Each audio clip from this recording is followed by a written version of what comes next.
Hello, जय हिंद, जय महाराष्ट्र. हे बघा, आज एक येवतीमध्ये आज एक दिवटे यांचं अभिष्टचिंतन सोहळा आहे, तर त्यांनी आमंत्रण दिलं होतं. तर त्यासाठी आम्ही इथं बघा, आज त्या कीर्तन आज त्यांनी ठेवलेले आहे खोले महाराज. त्या ह्या कीर्तनासाठी आज इथं आज आम्ही आलेलो आहे बघा. तर तुम्हाला मी पुढचं दाखवतो.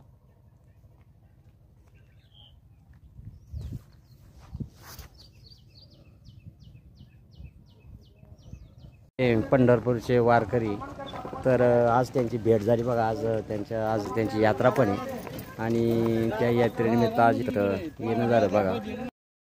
हे बघा, तुमचं नाव काय म्हणलं तुमचं? यशवंत गंगाराम कापरे. हे कापरे महाराज आहेत बघा. हे वारीला 2 वर्ष आमच्या बरोबर होते. तर आम्ही सगळे एकमेकांना सहकार्य केलं. आज त्यांच्याच गावामध्ये हा कार्यक्रम बघा. तर त्या कार्यक्रमासाठी आज बरेचसे आमचे म्हणजे वारकरी लोक बरेच आलेले आहेत बघा इथं. तर हे बरेचसे लोक आलेत बघा इथं. चला धन्यवाद. इथं आता कार्यक्रम आहे बघा इथं आता. आणि ह्या कार्यक्रमाला हे सगळे आमचे पालखीचे वारकरी सगळे इथं उपस्थित झालेत बघा. आणि आता थोड्याच वेळात आता कीर्तनाला सुरुवात होईल बघा. आता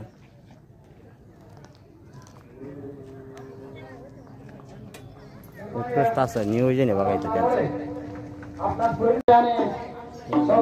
सौभाग्य होते मंदार संदेवटे यांना आपण लाख लाख शुभेच्छा द्याव्यात अशी आपणास विनंती. उत्कृष्ट असं कार्यक्रम नियोजन आहे बघा इथं. आज आपल्या गावातील हे बघा इथं सामाजिक आणि शेतकरी रतनराव होते आणि त्यांच्या सहभागी होती नंदबाई दिवटे यांना त्यांची आपल्याला कीर्तनाची सेवा या ठिकाणी लाभणार आहे.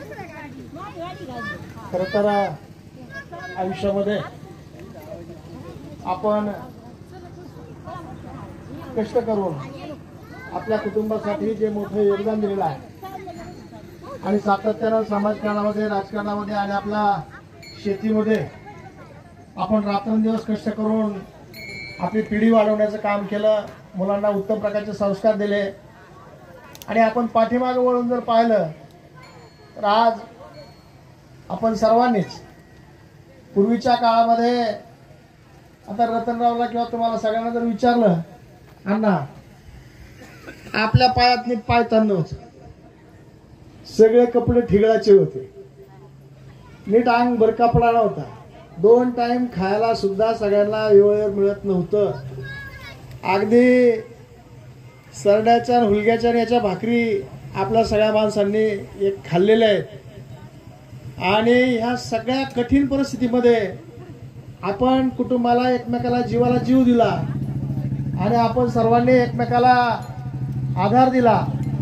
आणि त्या काळामध्ये तुमच्या आमच्या जीवनामध्ये काही प्रसंग आले, परंतु आज निश्चित आपल्याला या सगळ्या गोष्टी प्राप्त झालेल्या आहेत. साधी आपल्या दारात सायकल नव्हती, मोटरसायकल नव्हती, गाडी नव्हती, अंगभर कपडा नव्हता, परंतु जे आपण खऱ्या अर्थानं कष्ट केलं आणि कष्ट करून आपल्या कष्टावरती आपल्या कुटुंबाला दिशा दिली आणि म्हणून आज हे जे वैभव प्राप्त झालं ते आपल्याला पाहायला मिळालं.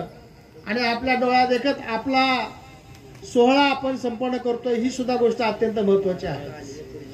आल्यानंतर जीवनामध्ये मरण हे कुणाला चुकलेलं नाही आणि चुकणार पण नाही, परंतु आयुष्यभर कष्ट करून जे खऱ्या अर्थानं आपल्याला नातेसंबंध असतील, मित्रप्रेम असतील, गावातले सुखदुःखातले सहकारी असतील, या सर्वांना कुठेतरी एकदा आपल्या डोळ्यात देखत होणं हे सुद्धा अत्यंत गरजेचं आहे. म्हणून अशा प्रकारचा सोहळा या कुटुंबाने आयोजित केला. कुटुंबाला निश्चित मनापासून धन्यवाद देईल, याची गरज आहे. आणि म्हणून आज त्यांना निश्चित आपल्या जीवनामध्ये आपण पाठीमागे वळून किती काम केलं हे पाहायला मिळेल. अशा पद्धतीनं रतनरावला 75 वर्ष पूर्ण झाले. मी आपल्या सर्वांच्या वतीने उभयतांना उत्तम प्रकारचं दीर्घायुष्य लाभावं, ते शतायुष्य व्हावेत आणि जीवनामध्ये त्यांना सातत्याने यश मिळावं, अशा प्रकारचे आपल्या सर्वांच्या वतीने शुभकामना, मनोकामना व्यक्त करतो. जास्त कार्यक्रम असल्यामुळे या ठिकाणी थांबता येत नाही, त्याबद्दल मनापासून आपल्या सर्वांची दिलगिरी व्यक्त करतो. आणि पुन्हा एकदा रतनराव आणि त्यांच्या सौभाग्यवती मंदबाई यांना आपल्या सर्वांच्या वतीनं लाख लाख शुभेच्छा व्यक्त करतो. या ठिकाणी थांबतो. धन्यवाद. रामकृष्ण.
अकल्प आयुष्य वावितया कुळा माझिया सकळा हरीच्या दासा कल्पनेची बाधा न हो कोणी काढी ही संत मंडळी सुखी असो.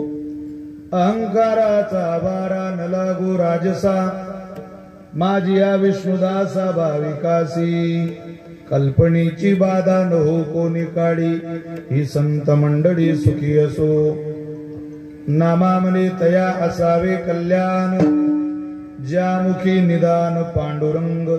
कल्पनेची बाधा न हो कोणी काळी, ही संत मंडळी सुखी असो.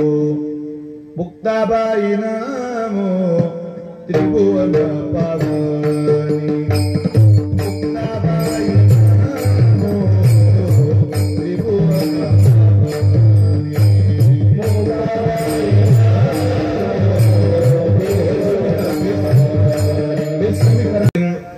विलोकितो येन समाधिराज, वैराग्यवंतं सुविचारयुक्तं. नमामि जोगं शिरसा गुरुन्तं महिम्न पारन्ते. परमविदुषो यद्य सदृशी, स्तुतिर्ब्रह्मादीनामपि तदव. सन्नास्त्वयि गिरः अथा वाच सर्वस्वमति परिणामावधिगुणनं. ममापेश स्तोत्रे हरनिरपवाद परिकरः. हा मॉनिटर थोडा इथं पुढं घ्या आणि त्याचा आवाज जरा वरती जातोय तसं आमच्याकडे करा. गायकांना येईल आणि मला येईल असं. इथं घ्या समोर. इथं मस्तक हे पायावरी,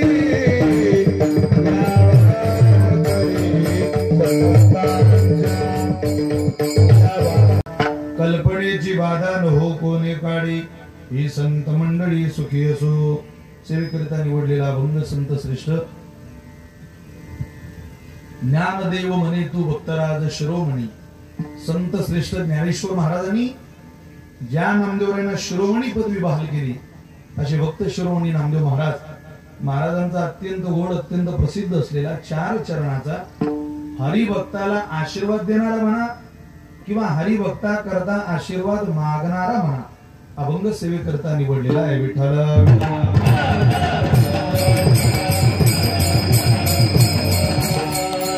संकल्पित वेळी त्या अभंगाचा काहीसा भाव काहीच चिंतन वेळेच्या मर्यादेमध्ये या ठिकाणी मांडण्याचा आपल्याला सगळ्यांना प्रयत्न करायचा आहे. आपल्या या दिवटे परिवाराने सगळ्यांनीच आदर्श घ्यावा इतका देखणा सोहळा आणि कृतज्ञतेचा सोहळा आयोजित केला. खरोखर दिवटे परिवाराच्या चरणी आपण सगळ्यांनी दंडवत लीन प्रणाम केला पाहिजे. कारण असा विचार कोणाच्या मनामध्ये लवकर येत नाही. त्याला अनंत जन्माची पुण्याई लागते. आई वडिलांचा अमृत महोत्सव साजरा करण्याकरता 75 वर्षाचा बाप होईपर्यंत 75 वर्षाचे माझे वडील होईपर्यंत त्यांच्यावर प्रेम करावं लागतं. तेव्हा तो सोहळा करता येतो. असं 1-2 दिवसात होत नाही. प्रेमाचा जरा आतून असल्याशिवाय ती सेवा घडत नाही. आणि आनंद आहे. पिता स्वयंमेव नारायण, माता प्रत्यक्ष लक्ष्मी आपण. ऐसे भावी ज्याचे मन सुपुत्र जाणतो एक. ज्याला आईमध्ये प्रत्यक्ष लक्ष्मी आणि पित्यामध्ये प्रत्यक्ष नारायण दिसतो आणि आई वडिलांचा सोहळा करण्यामध्ये ज्या मुलाला पुरुषार्थ वाटतो तो मुलगा सुपुत्र म्हणण्या योग्य आहे असं नाथ महाराज सांगतात. कोणालाही आपली परंपरा सुपुत्र म्हणत नाही. आई वडिलांच्या इस्टेटीवर जगणारे बरेच भाडेकरू पोर इथं जगात राहायला आहे. पण त्या भाडेकरू सारखं जीवन जगणाऱ्या पोराला काय सुपुत्र म्हणता येईल?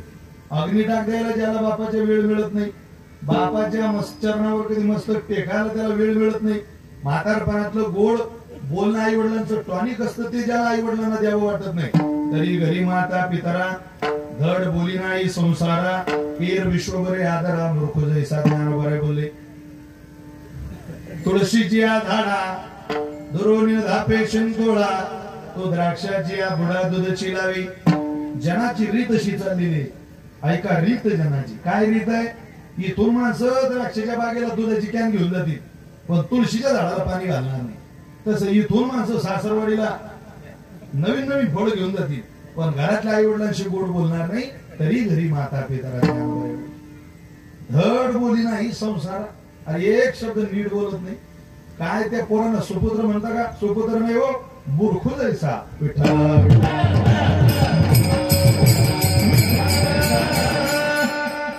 आनंद आहे. ज्ञानोबा राहिनी तुकोबा राहिनी या मुलाला त्या कुळाला धन्यता द्यावी इतकं सदाचारी कुटुंब आहे. दोघही भावंडांना मग ते अनिल भाऊ आहेत, दिनकर भाऊ आहेत.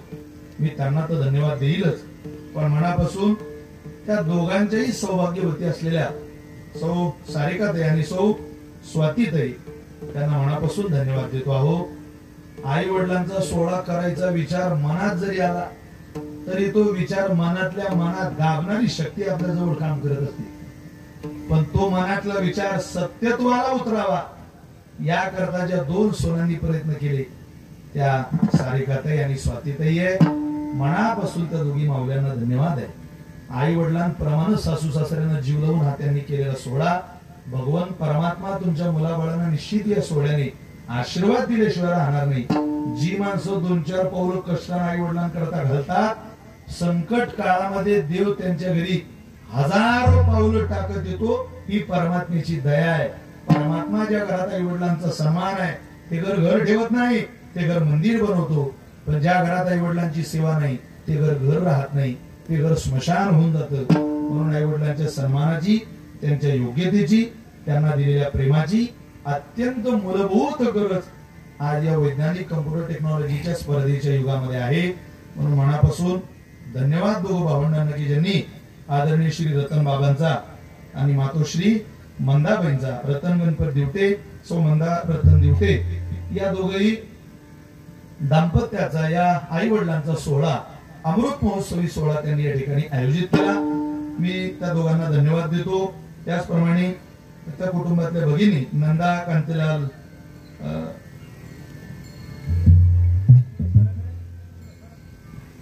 कांतीलाल मदन, कुसुमबाई बाजीराव मस्के आणि आशाबाई बाळासाहेब रावडे या सगळ्यांप्रती अंतःकरणपूर्वक धन्यवाद देऊन संकल्पित वेळेत ही सेवा पूर्णतेला नेण्याचा प्रयत्न करतो. आज इथं सगळी गायक वादक महाराज मंडळी महाराष्ट्रामध्ये भजन विश्वात काम करणारी मंडळी आहे.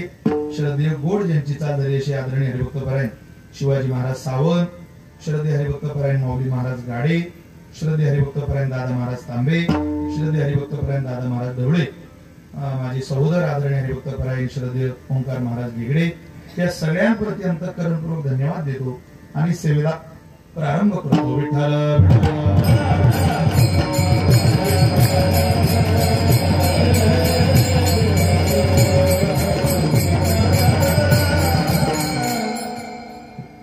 आकल्पायुष्यवावितया कुळा माझी सकळा हरीच्या दासा. प्रचंड गरम करते तुम्हाला बसून, मला जाणीव आहे. फरक एवढा आहे की आम्हाला उभारून गरम करते, तुम्हाला बसल्या बसल्या करते. गरम आम्हाला करतच नाही. अधिक वेळ तुमचा घेणार नाही, पण लवकर काही सोडणार नाही. जी वेळ आहे आपली कीर्तनाची ती पूर्ण करण्याचा प्रयत्न करू. प्लस मला एक 10-15 मिनिट अर्धा तास थोडासा उशीर झाला यायला. मी गेलो येथूनच जवळ पण शिरूरला गेलो. वेदांत हॉस्पिटल जवळ मला नेलं ते बाईने, ती लोकेशन. ते काय तिथं जाऊन ते म्हणजे तुमचं ठिकाण आला, तिथं हॉस्पिटल आलं. मी फोन केला, अनिल भाऊ म्हटलं वेदांत हॉस्पिटल आहे. म्हटलं तुम्ही पुढे गेले, पुन्हा माघारी आलो. थोडासा वेळ गेला. असू द्या, तुम्हाला थोडीशी माझी वाट बघावी लागली. सध्या ऊन प्रचंड वाढलेलं आहे. हुशार माणसाने उन्हात कोणाला तत्वज्ञान सांगण्याचा प्रयत्न करू नये. लोकांना ते ऐकावं वाटत नाही. फुल थंडीत काय रामाने सांगायचं. पाऊस चालू आहे, अंग भिजलं पाण्याने, त्याला म्हणायचं का तुम्हाला महाभारत सांगतो. तो म्हणजे मूर्खा, अरे पाऊस कधी बंद होईल सांग. तू काय तर रामाने सांगतो, महाभारत सांगतो. पाऊस चालू झाला की माणसाला काही ऐकावं वाटत नाही. तो म्हणतो बाल्याची माय बाल्यान बाजी, घे दरवाजा लावून, गाव जाऊ दे भाऊ. काय ते. त्यामुळं उन्हामध्ये मनुष्याला फार कोणाचं चांगलं ऐकावं वाटत नाही. त्यामुळं आपण तुम्हाला त्रासही होणार नाही, आयोजकांनाही त्रास होणार नाही, गायकवादकांनाही त्रास होणार नाही. अशा वेळेत कीर्तन सेवा आवरण्याचा प्रयत्न करू.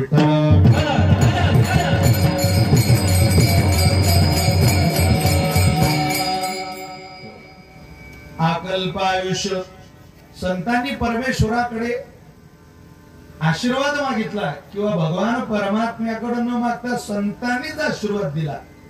अशा दोन्ही भावनेतनं या अभंगाची उपाययोजना आपल्याकडे करता येते. सज्जन हो, आशीर्वादाशिवाय मनुष्याचं जीवन पूर्णतेला जात नाही. काय काय मिळतं आशीर्वादाने? आयुर्विद्या यशोबलम, 4 गोष्टी आशीर्वादाने मिळतात. आयुष्य मिळतं, विद्या मिळते, यश मिळतं आणि बल मिळतं. पाया पडावा आपण, आपल्याला आशीर्वाद मिळाला तर आपलं आयुष्य वाढतं. आयुष्य वाढणं आता कोणाच्या तेवढं हातात नाही बरं का.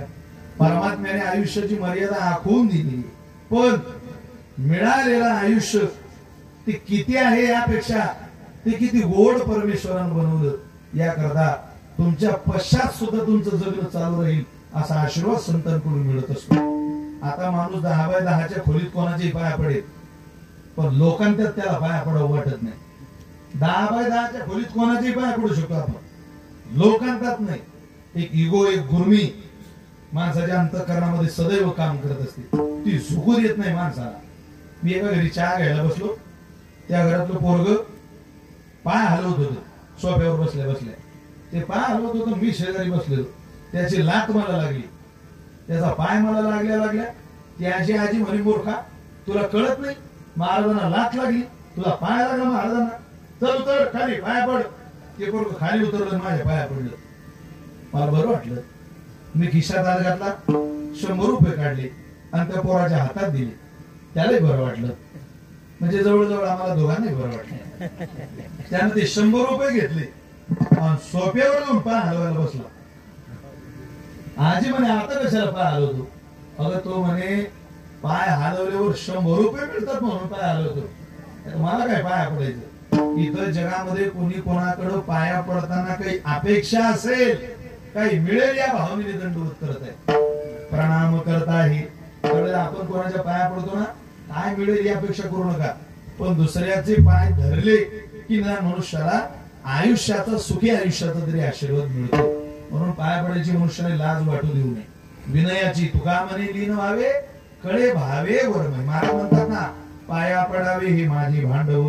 काय वाटोळ होईल आपलं पाया पडणे? भले एखाद्या वेळेला चांगलं होणार, पण वाईट होईल का हो? एखादा फारच नास्तिक माणूस आहे, त्याचा अख्खा इतिहास माहिती आहे आपल्याला. त्या नालायक माणसापुढे झोकू नये, पण वया मोठा आहे. आणि आपल्या नात्यात लोकांची इतकी सेवा करा की एक दिवस नामदेव यांनी देवाकडे आपल्याकरता आशीर्वाद मागितलाच पाहिजे. अकल्प आयुष्य व्हावे तया कुळा, माझ्या सकळा हरीच्या दासा.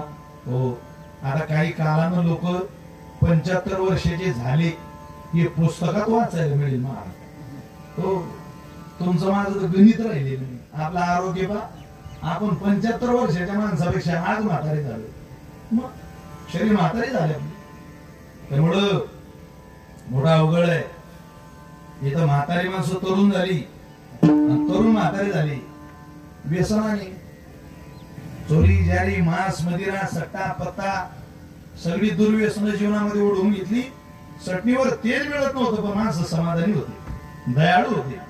अहो, आता या रतन बाबांचा, आता मंदा आईंचा, आजींचा फोटो बघा तुम्ही, त्यांच्या चेहऱ्यावर, आता ती इथे उपस्थित आहे, तुम्ही त्यांना बघा, तुम्ही सगळे त्यांना माझ्यापेक्षा चांगलं ओळखता. मग अशी आजीबाई दर्शनाला आल्या, अहो सर डोकं टेकून दर्शन घेतलं. म्हटलं, हो आजी, आपल्याला आज वाकणं शक्य होत नाही ना. लगेच बसतात, लगेच वागतात, उठून बसतात, चालायला लागतात. काय माणूस त्यांची शरीर असतील, काय त्यांनी शरीर संपत्ती कमवली असेल जुन्या लोकांनी. आणि एकमेकांचा लय जीव मारा. आता तो जीव हळूहळू कमी होत चालला. सुरुवातीची 1-2 वर्ष पाहून घ्या. आता पुढं नवरा जेवायला बसला, बायकोला ताट आणून दिलं, घ्या जेवा, तांब्या ताट. तो जेवायला बसला, ती गेली निघून. अरे तो तू इथं थांब ना, मला ताक लागतं, दही लागतं, दूध लागतं, तूप लागतं. तो आपली गेली निघून. तू चालली कुठं तिकडं? ते म्हणे, मी जरा वरात चालली. इथून ती वरात पाहते, तेवढी ती वरच्या मजलीहून वरात पाहत होती. तो म्हणे, तुझ्या मजला खाली झाला का जरा? अगं माझ्या ताटात चपाती नाही, माझ्या ताटात भाजी नाही, तू काय वरात पाहते तिकडे? ती म्हणे, थांबा, वरातले देखणी मला एवढी वरात पाहू द्या. तो म्हणे, आपण चपाती वाढ ना, थांबा वरात पाहू द्या. अरे भाजी वाढ ना, थांबा वरात पाहू द्या. भात तरी वाढ, डाळ तरी वाढ. बाई मध्ये 5 मिनिटं थांबा, मला एवढी वरात पाहू द्या. त्याला आला राग, त्याने धुतला हात. येतो तो म्हणे मी. ते म्हणे, चालेल, राग आला का तुम्हाला? नाही नाही, जाऊ द्या, लय आनंद झाला. काय सांगू तुला तो आनंद. येतो मी आता. 4 दिवस घरी आला नाही. 5व्या दिवशी आला तर एकटा आला नाही, बायको घेऊन आला तिकडून. बायको म्हणे, काय म्हणे, वरा तुला हौस होती ना पाहायची? अहो, लोकांची काय पाहिजे, या पठ्याचीच पाहिजे. आता जीव राहिलेला नाही, प्रेम राहिले नाही. वास्तविक पती पत्नीच्या त्या नात्यामध्ये प्रेम सोडलं तर दुसरं काय हो? 75 वर्षे एखादी माऊली आपल्या मालकाला 75 वर्षाचे होईपर्यंत सहकार्य करू शकते, सोबत राहू शकते, त्यांचा सांभाळ करू शकते.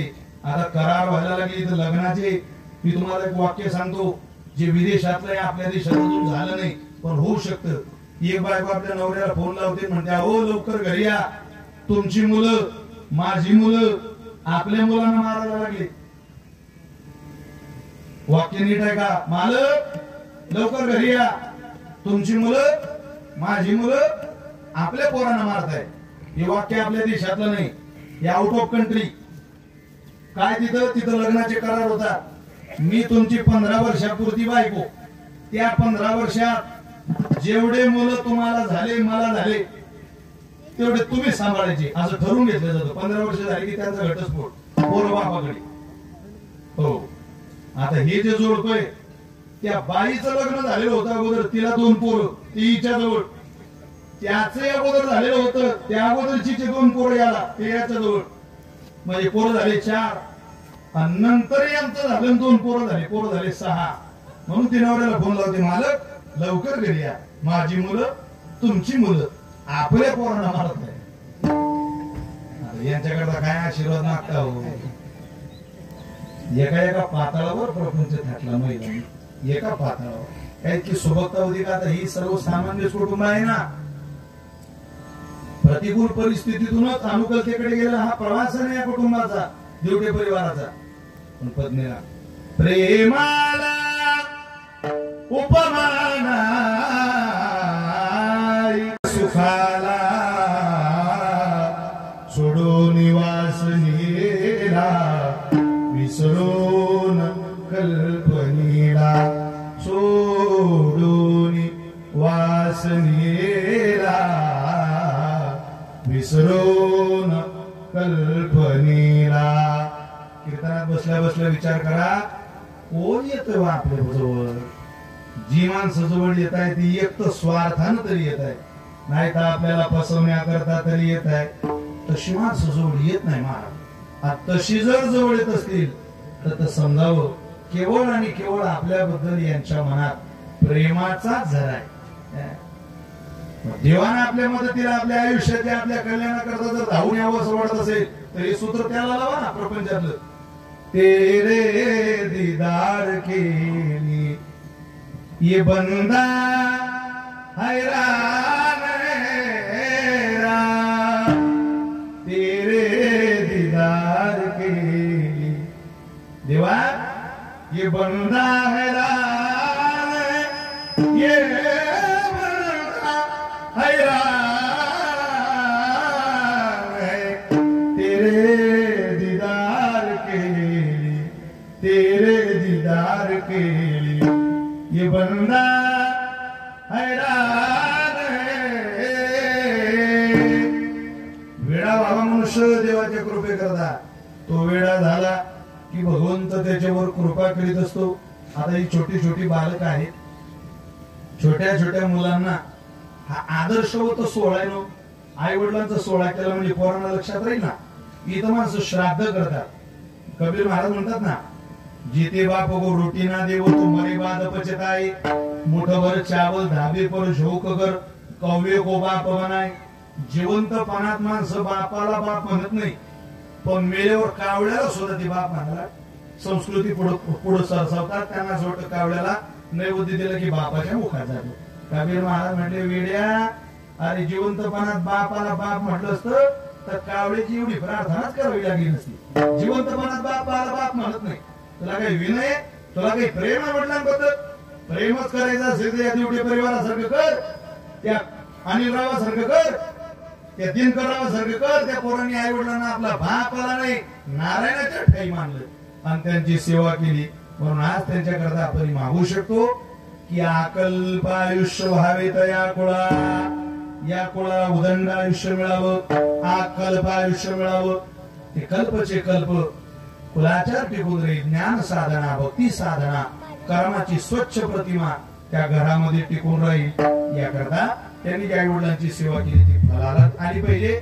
म्हणून माझी या सकळा, माझी या नांदोरे माझे म्हणतात. इथं जगात कोणी कोणाला माझं म्हणत नाही. संतांचं अंतःकरण मोठं आहे की ते आपल्याला माझं म्हणतात. चालले तुम्ही आम्हाला थोडा वेळ. छोटे छोटे मुलं त्यांना ते जड जातात. त्यांचं आमचं वय, आपण त्यांच्या वयात होतो त्यावेळेला या मंडपाकडे जवळ सुद्धा येत नव्हतं आपण, ते तरी मंडपात येत आहे. आता काळ बदलत चालला. आता तुम्हाला मुलांना कीर्तनाला सामान्य सोपं राहिले नाही. 20 वर्षाच्या अगोदर तुमच्या घरात टीव्हीत किती चॅनल होते? स्वराचा आवाज थोडा कमी पाहिजे.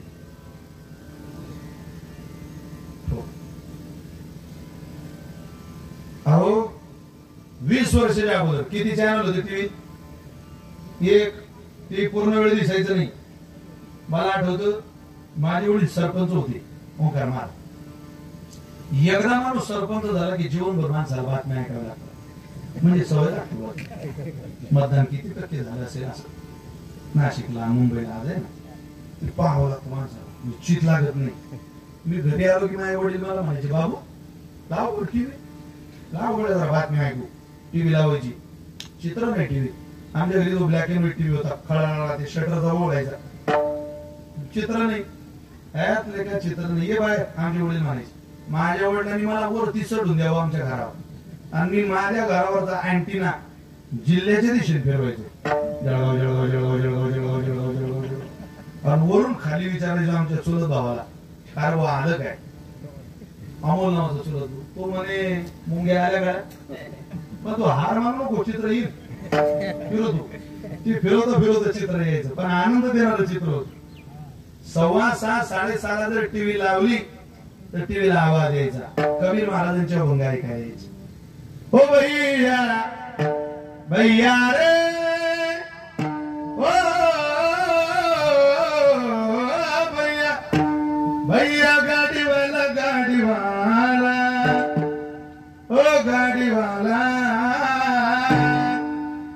धीरे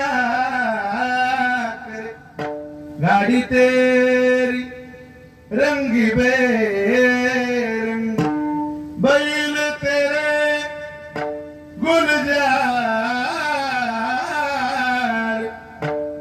हाकने वाला चैला चबीला, बैठने वाला लाल. यायचं की नाही टीव्हीला?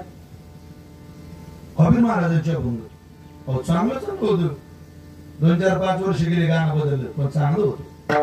चल रे सर्जा, चल रे राजा, अरे बिगी बिगी बिगी बिगी डौलान डौलान, नगा मोठा वरचं गाणं,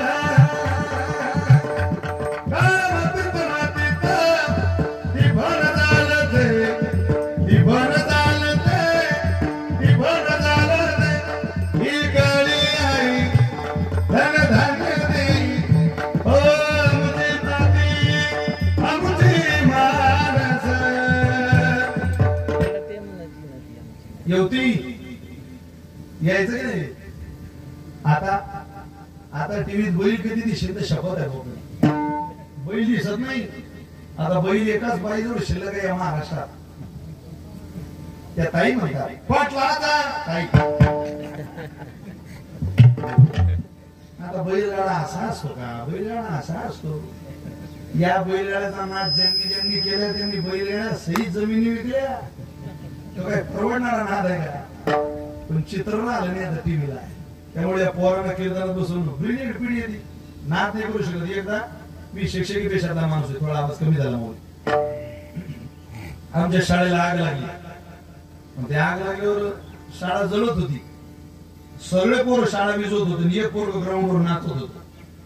मी त्याला म्हटलं, मूर्खा, सगळे शाळा विजवून आले आणि तू कोण नाचून राहिला? तो म्हणे या आगीचा अंदाज पाहिला की मला असं वाटतं तुम्हाला 8-10 दिवस तरी शाळेला सुट्टी द्यावी लागणार.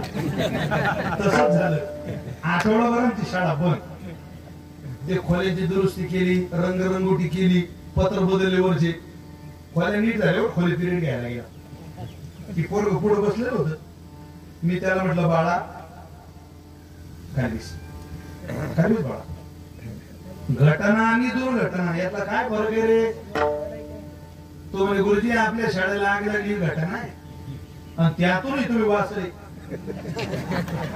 ही दुर्घटना आहे. फार जिरली ना माझी. त्यांना दिलेलं उत्तर पोरांचा नाद नाही रे बाबा. इथून पुढे छोटे छोटे पोरं काय उत्तर देतील, काय बोलतील, कल्पना करू शकत नाही. त्यामुळं या पोरांपर्यंत आपल्याला घराला दिशा वळण ते दाखवावं लागेल. बघ आपल्या आजोबांनी ते मोठ्या कष्टाने मिळवलं. असं या दोघं भावंडांना दिनकररावांना अनिलरावांना त्यांच्या पोराला सांगावं लागेल ना. तसं ऐकतं मिळत नाही. 5 दिवसाच्या पोराला सांगते एक बाई या देशात आपल्या देशात काय काय चांगलंय ती सांगते. सांगितल्याशिवाय कळत नाही पोराला. काय म्हणते ती 18-12 वनस्पती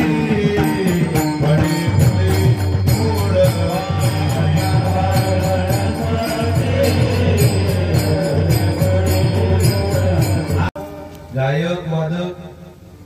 तसं आता या दिवसातली सकाळची कीर्तन सोपे नाही. त्यात 3 दिवस उपवास आला. एकादशी सोमवार आणि उद्या नृसिंह जयंती. वारकऱ्याची ओळख आहे ती. वारकऱ्याचा उपवास केलाच पाहिजे. असं तर केलाच सोय त्याला षष्टी विभक्ती आहे. त्यात मधाला असं म्हणणं ते जावे त्याच्या वंश तेव्हाकडे गाण्याला ताकद लागते. हो भजन साधनेला ताकद लागते. एवढं 5 दिवसाच्या पोराला जी बाई पाळणं हलवून सांगते आपल्या देशात काय काय. आपण कधी आदर्श घेतात ज्ञानेश्वर वाचायचा. कीर्तन बसलेल्या सगळ्या माऊल्यांना माझी प्रार्थना आहे तुम्हाला खूप गरज आहे ज्ञानेश्वरीची. तुम्ही ती वैभवलक्ष्मीची पोथी ठेवून द्या. आता ती पोथी वाचून कोणती बाई या राज्यातली श्रीमंत झाली नाही. तुमच्या गावात एखादी बाई असेल तर त्या बाईचं नाव मला सांगा. मी त्या बाईचा पुतळा माझ्या गावात बांधतो. आता काय करू दुसरं.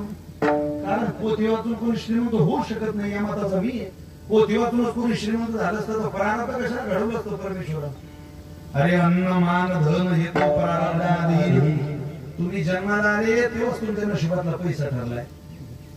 त्यामुळं पोथी वाचून श्रीमंत व्हायचे स्वप्न सोडून द्या. ज्ञानेश्वरी वाचून तुमच्या पोरांना हरिदास बनवा.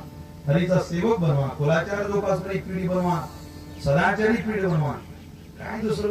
जुन्या महिला म्हणायच्या त्या भले त्यांच्यावर भंग नसतील काही वचन नसतील संत म्हणण्याचे काय कुठून जोडायच्या पण चांगलं वाटायचं. वनात राहुनी सीतामाईने लवकुश सांभाळले हो मन आईचे डोले बाळाचा पाळणा घरी नदीला पूर असता अंधार कृष्णाची सांभाळले हो मन आईचे डोले बाळाचा पाळणा घरी असं म्हणायच्या जुन्या महिला. मी माझ्या आजीचं इतकं काही ऐकलंय महाराज. बरं कुठून आणायची आजी कधी वाचताना पाहिली नाही.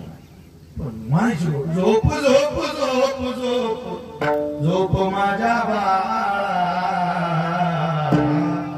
झोप माझ्या बाळा हलविते पाळणा पाळणा हलवून अंगाई निघाते माझ्या जीवन गारे मन मोहना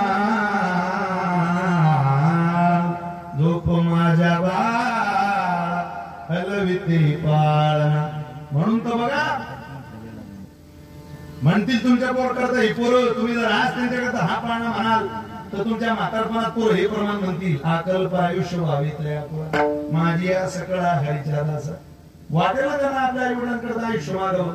तुम्ही निळवारीची ना त्यांची तोकोबरीची एखादी गवळण जरी म्हटली तया लागी प्राण हरी लागी प्राण फुटे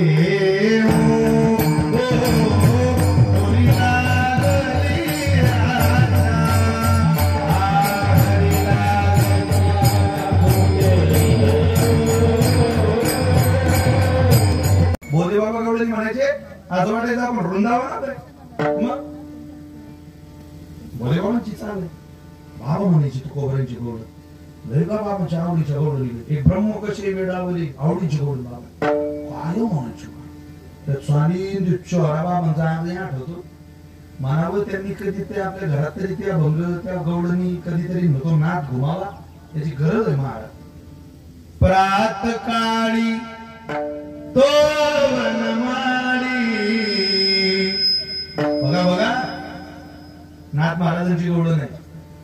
प्रात काळी तो वनमाळी हो घेऊन जातो आदरी धरोनी वेणू वेणू आदरी धरोनी वेणू आदरी धरोनी. पोरं माझी पोरं आपल्याला तुम्हाला काय सांगावं आता. मी एका शिक्षकाच्या बायकोला पाळणं ऐकला नाही तर बीपी लो झाली. ते बाई पाळणं हलवताना म्हणायची माय माय म्हणे लेकराले जोजो बाळा जोजो माय म्हणे लेकराले जोजो बाळा जोजो सारे काही हो जो पण मास्तर नको हो जो. प्रशिक्षण जाते तर निवडणूक येते प्रशिक्षण जाते तर निवडणूक येते वरून कामाचा दबावही वाढते अंगाचा सारा बाळा खकाना होतो. अरे तो प्रोटीन आई बाळा चटणी भाकर खाजो सारे काही होतो पण मास्तर नको होतो. आता काय म्हटलं मावशी तो काय म्हणून राहिली हे पोरं काय आदर्श घेईन तुझ्या आयुष्यात. अरे चांगलं म्हण काहीतरी शिकू दे त्या पोरांना दोन गोष्टी चांगल्या काय महाराज असा. त्यामुळं धन्य येते माऊली धन्य येते पिताश्री धन्य येते कुटुंब की ज्यांनी हरिदास हे पद मिळवण्याकरता आयुष्य वेचलं. महाराज त्यांना अकल्प आयुष्य तर द्या पण त्या अकल्प आयुष्याकरता निषेध मुखाने ज्या गोष्टी लागत नाही त्यांची सुद्धा मागणी नामदेवरायांनी अभंगात केली. कुठं केली. अभंगाचं दुसरं चरण. संत मंडळी सुखी असो असा दिलेला आशीर्वाद कशाच्या आधारावर असो. कल्पनेची बाधा अविद्या कल्पना तिने झाला जीव मायोपादे शिव. अरे जी त्रास देते विविध अंगानं प्रमाण होऊन गेलं. अरे कोण कोण येतो स्वर्गमय सुख सोडो निवास नेला विसरून त्या कल्पनेला. कोण कोण तिचा पिछा सोडायला तयार आहे. देवानं ठरवलं तर ती लांब जाईल. ती विविध रूप घ्यायला लावते आयुष्यात. माणसाचं अंतकरण इतकं निर्दयी झालं की त्याच्या अंतकरणात का विश्वास तुडवी जे चोरावर त्याचा विश्वास झाला. ज्ञानोबाई म्हटली भलं होईल त्या देवतेवर त्या संतांवर त्याचा विश्वास नाही. तुम्ही पूर्वीची माणसं पहा महाराज आपल्यापेक्षा त्या लोकांच्या अंतकरणातला भाव हा मृदूच होता दयेचाच होता. पूर्वी माणसं शेताला जरी गेली तरी वाकड्या दांड्याचे 2-4 कंस घरी घेऊन यायचे ज्वारीचे आणि काय करायचे ते कंस मालदऱ्याच्या मंदिरात अटकून ठेवायचे. उन्हाळ्याच्या दिवसात पाखरांना पाणी मिळत नव्हतं. मग लांब खायला पाखरं जात नाही. कुठं मंदिराभोवती फिरत राहायची. पाखरं त्या मंदिरात गेले वाकड्या दांड्याच्या कणसांमधले 2-4 ज्वारीचे दाणे तोडले पाखराचं पोट भरायचं. तो दाना चोचीत पाखराच्या गेला ज्वारीचा की आमच्या आजोबाला आम्ही म्हणायचो या पाखरांना या वाकड्या दांड्याच्या कणसाचं मंदिरात काय काम. आजोबासोबत मोठ्याला धरून जावं आणि तो ज्वारीचा दाना पाखराने तोडावा. तो पाखराच्या पोटात ज्वारीचा दाना गेला की आमच्या आजोबाला असं वाटायचं आपल्या शेतातल्या ज्वारीचा दाना पाखराच्या नाही पांडुरंगाच्या पोटात गेला. इतकी दया होती त्यांच्या अंतःकरणात. आता ती दया आपल्याकडे राहिलेली नाही. किड्या मुंग्यासारखी माणसं मारायला लागली. युवतीकर रोडला किड्या मुंग्यासारखी माणसाचं मरण झालं तर माणसं पाच सुद्धा नाही कोणी ओढून सुद्धा येत नाही. आता तुम्हाला काय सांगावं किड्या मुंग्यासारखी हालत झाली. रक्ताच्या थारड्यात पडलेल्या माणसाकडे पाहत नाही कोणी. माणसाची दशा किड्यासारखी झाली. पण किड्याची दशा काय होती या राज्यातली. मृगाच्या नक्षत्रामध्ये जर मृगाचा किडा घरात निघाला तर आमची आजी कुंकाचा करवंड घेऊन त्याच्या मागे पळ सुटायची. सगळ्या नातवंडांना बोलायची पोर हो पाया पडा रे पोर हो पाया पडा रे पोर हो पाया पडा रे. काय आजी कोणाच्या पाया पडा तुझ्या का नाही रे या किड्याच्या पुढे पाया पडता का रे. हा किडा नाही हा आपली जमीन पिकवणारा देव आहे.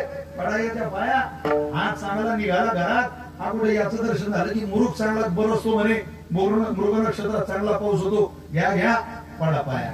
सांगा किड्यामध्ये सुद्धा देव पाहणारी माणसं या राज्यात झाली. अहो कुत्र्याला भाकरी घातल्याशिवाय मालक जेवून घ्या. अगं वाड्यात कुत्र्याला भाकरी घालायची राहिली काय जेवून घ्या. ते म्हणते रात्रभर कुत्र उपाशी राहतं काही मरणार आहे का. पाऊस चालू आहे धोधून काय कुत्र्याची भाकरी घेऊन तुला कळणार नाही. आणि भाकरी घेतली आणि पोटाजवळ घेतली. ओला चिंब होत आला. छातोडा जवळ धरलेला भाकरीचा टोकळा मडक्या कपड्यातली भाकरी बाहेर काढली कुत्र्या पुढे फेकली. शेतात गाई म्हशीजवळ बांधलेलं कुत्र शेपटे हलवत भाकरी खायला लागलं.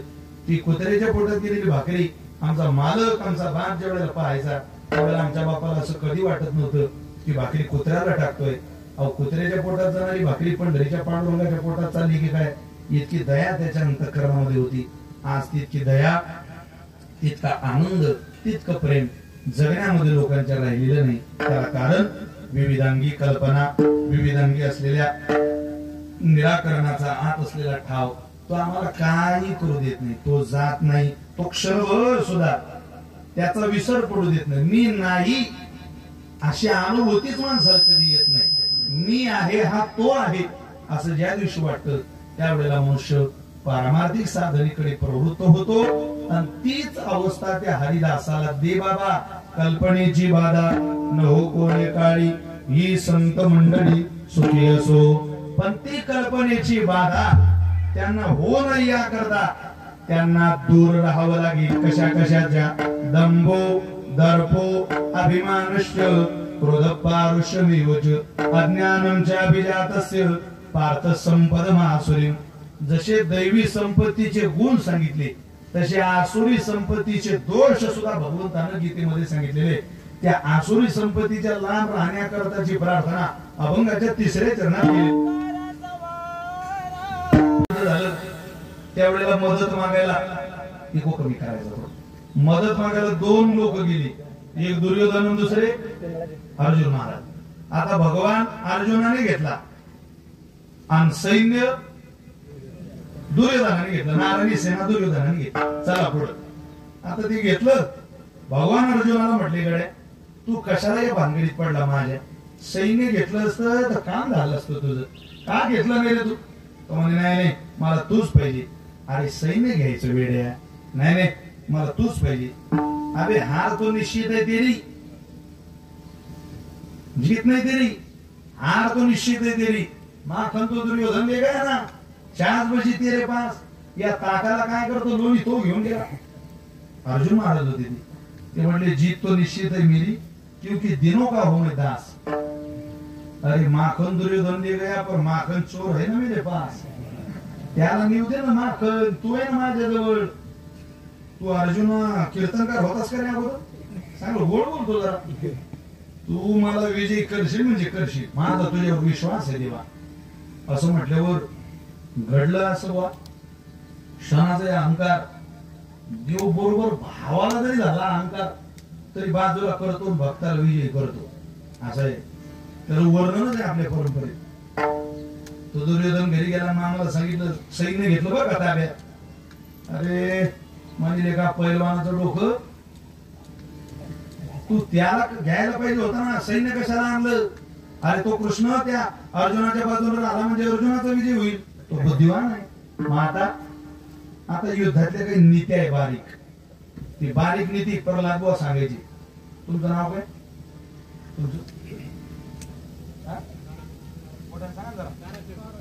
ताराशेठ का. ताराचंद. ताराचंद समजा तुम्ही माझ्या विरोधात उभे राहिले निवडणुकीला तसे तुम्ही राहणार नाही. मीच राहणार नाही तर ताराचंद भाऊ तुम्ही कसे राहणार. पण समजा राहिले व लोकांनी तुम्हाला जर दिली 4 विघ्न नाही जमतच तुमचं काम. यांचं काय होया भाषा. राहिले व तुम्ही उभे रंगली आपली लढत. तुमच्या शेजारीचं नाव काय. पिवळा टीका लावलेले भंडारला कोंडे भाऊ. आता कोंडे भाऊच्या ताब्यात कट्टा मतदान आहे 2000 आणि त्यांचं तुमचं बरं आहे जरा. तुम्ही लवकर हसले म्हणजे खरंच ताब्यात तुमच्या जास्त मतदान होत. तुमचं त्या ताराच्या भाऊचं जरा चांगलं आहे.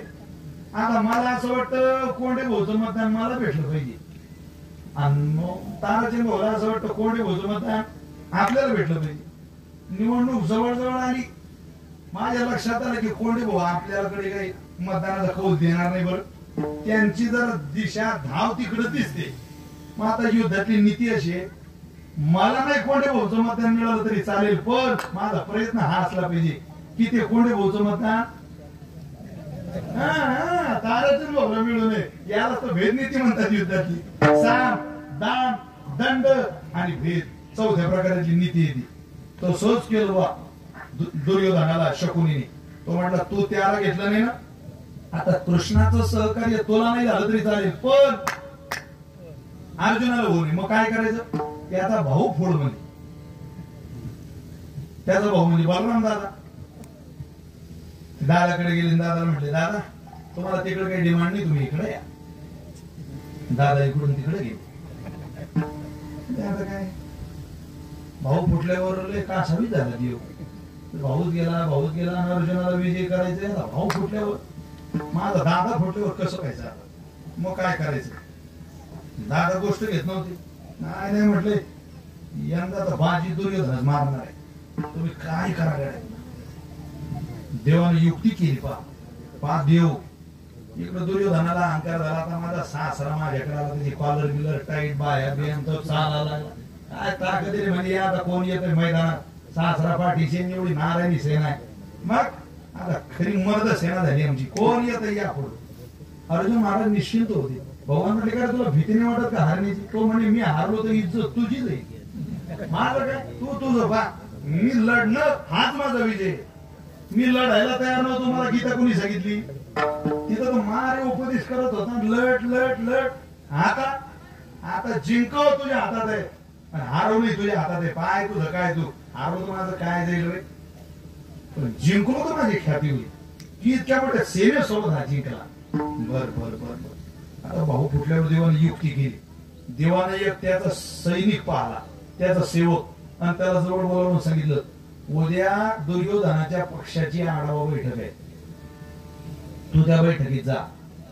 तासनी पडली तरी आवाज येईल की शांतता असते त्या बैठकीत. ती गुप्त बैठक आहे. त्या बैठकीत फक्त मतदारसंघातले मान्यवर झालेले. तू तिथं जा.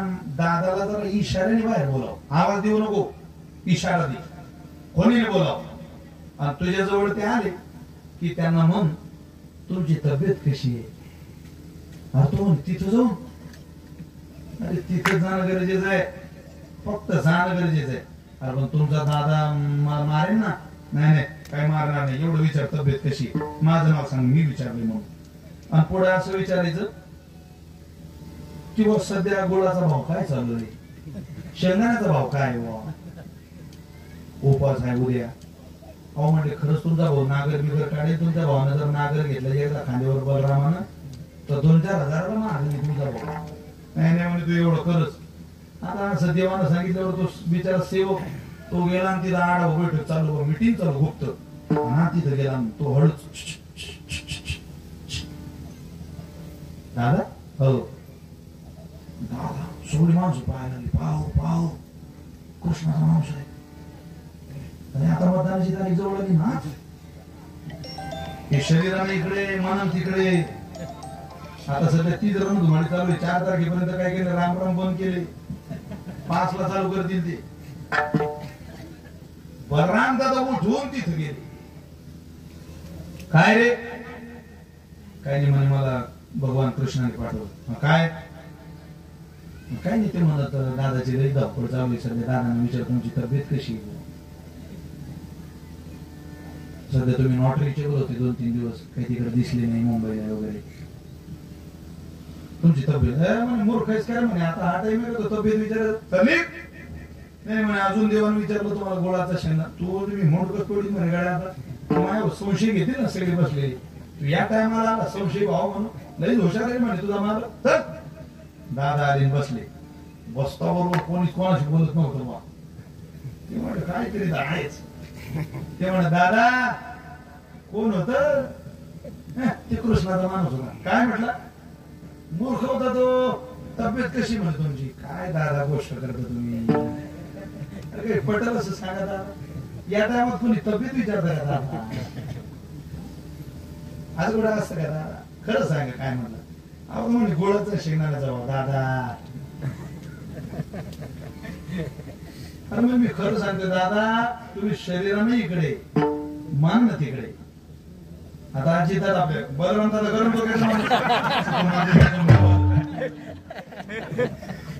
दादा गरम डोक्याचं म्हणे. दादा म्हणे मी माझ्या भावाच्या विरोधात जाऊन तुमच्या बरोबर लढून राहिलो आणि तुम्ही माझ्यावर संशय घेता. तुमचं तुम्ही करा युद्ध, मी चाललो तीर्थयात्रेला. उचललं कमंडलून गेले तीर्थयात्रेला. आता काय युतीकर झालं ना काम. भाऊ गेला काढून तीर्थयात्रेला विजय अर्जुनाचा झाला. स्वतःचा भाऊ जरी आडवाला तरीही अहंकार दुर्योधनासारख्याचा जिरवल्याशिवाय भावाला तीर्थयात्रेला पाठवला लागलं तरी चालेल, पण अभक्ताचा अहंकार जिरवल्याशिवाय देव राहत नाही. म्हणून माणसाने अहंकार घेऊ नये. त्याच्यावर आता म्हणा आता कार्यक्रम कीर्तन संपलं बघा. आणि आता महाप्रसादाचं नियोजन चालू आहे बघा. हे संपूर्ण बघा आता हे मंडप आहे बघा. हे संपूर्ण आता उन्हामुळे संपूर्ण सगळी लोक मंडपात बसतात बघा इथं.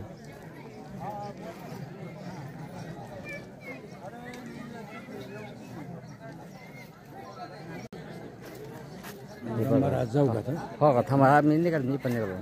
जेवण झालं हो हो आऊन ऐका नाही कोण नाही हा येणार ना हो येणार हो मग. हे बघा जेवणाचं उत्कृष्ट असं नियोजन आहे बघा इथं. आणि खरंच म्हणजे असं कार्यक्रम हे असे लोकांना आदर्श घडून देणार आहेत. तर असे कार्यक्रम व्हायलाच पाहिजे कारण एक आदर्श आहे. तर खरंच हे संपूर्ण याचे संस्कार प्रत्येक माणसाने घेतले पाहिजे म्हणजे ते आई वडील काय असतात हे समजतं.